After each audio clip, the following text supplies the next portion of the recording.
We talk sports on this channel, but one of the things this channel promises to provide is ways for sports fans to put their valuable knowledge to use for more than just trivia night at the pub.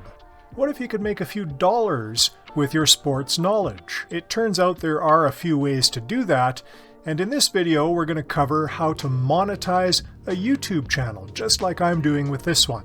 Of course, YouTube is just one way to make money from your sports knowledge, so make sure you're subscribed to the channel to learn more. Sports is actually a great niche to cover on YouTube because there's a huge audience for it. And if we have a look at some of the top sports channels on YouTube, look at this. Here's one called Highlight Reel that covers a wide variety of sports like I'm trying to do here.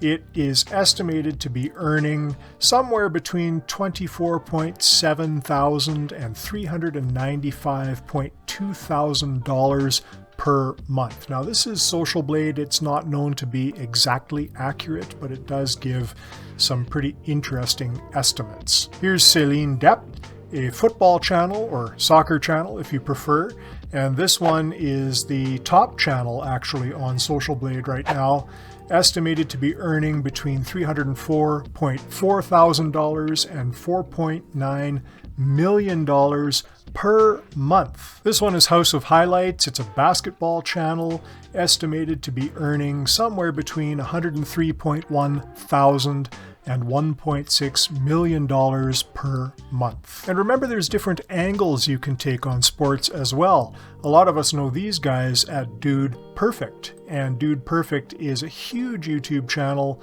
It's estimated to be earning somewhere between $27.3 thousand and $436.8 thousand per month. Anybody can create a channel like this. You don't even have to be on camera these days like I'm doing here. All you need to do is pick a sport you love or several sports you love, find a unique angle on it like Game Day Entrepreneur has with making money as a sports fan, and then start to create some videos around that theme. Now, if you're a complete beginner at YouTube and you don't even know where to start, you need to set up a channel, I'm going to refer you to this video right here by Matt Parr. Matt is just a YouTube genius. I think he's running 12 channels now, something like that, and he's done very, very well on the platform. So have a look at that video. He'll walk you through step by step how to set things up correctly so they're optimized and you can start to gain some traction. He's actually got a terrific comprehensive YouTube course where he goes through all of the things that have helped to make him successful,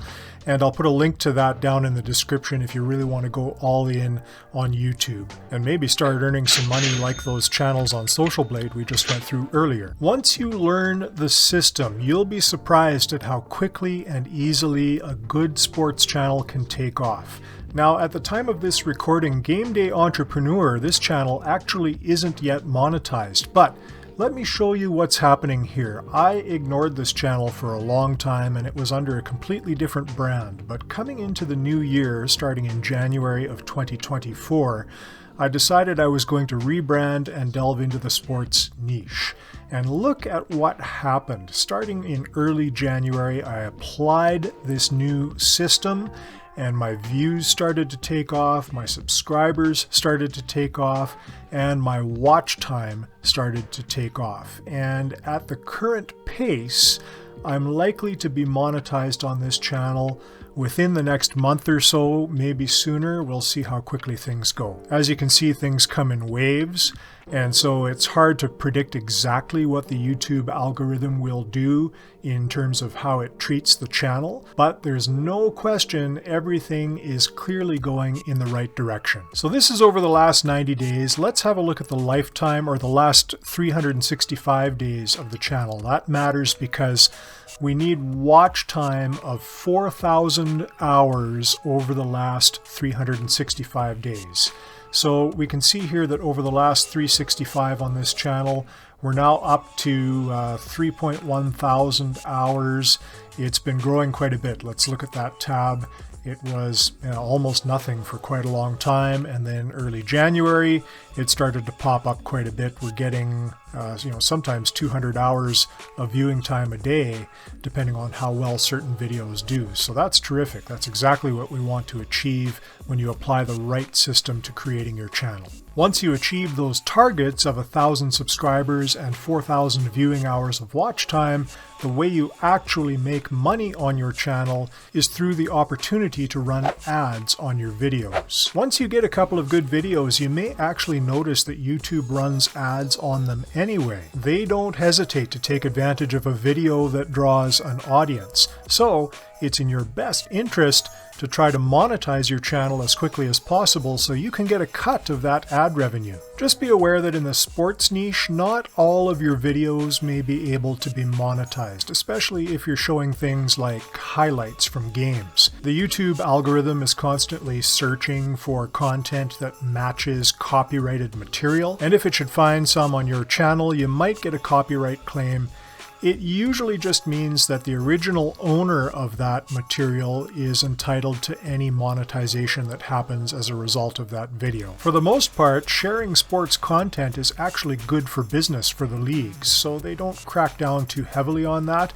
The challenge comes where if you're taking away significant profit or seen to be taking away significant profit from the pro leagues, or from the big media companies who have likely paid millions or billions of dollars for the broadcast rights, that's where you might draw some attention and actually get a copyright strike against you as a result of leagues filing a complaint against your channel. And you don't want that to happen, because 3 copyright strikes and you're out.